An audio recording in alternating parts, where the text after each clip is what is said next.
Steve, all a fortnight ago it was the 1st of February, first day of spring, St. Brigit's Day, and I've had this piece of music for quite a few years now. In fact, the very first video I put on my YouTube channel when I first started it back in 2011 was this piece of music. And in that video I had no title for it. And about 7 or 8 years ago I played it at a festival in Portrane, and I still had no title for it. I think that's the only time I ever played it publicly. But as I was playing it on the morning of St. Brigid's Day, I thought it had a nice spring feel about it. And being the first day of spring, the 1st of February, I thought that's actually a perfect name for it. So henceforth I'm going to call it Bhríde.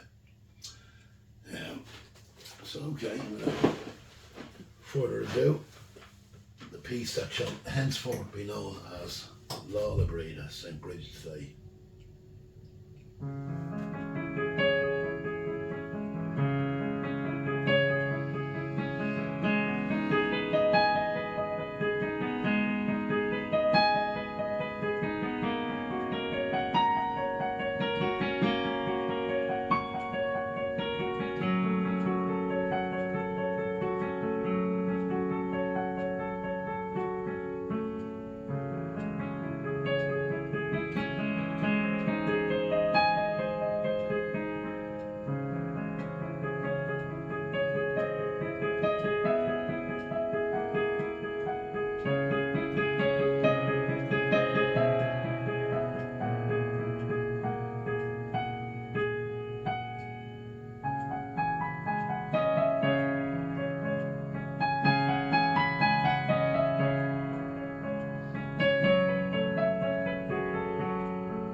Giolla Ruaidh.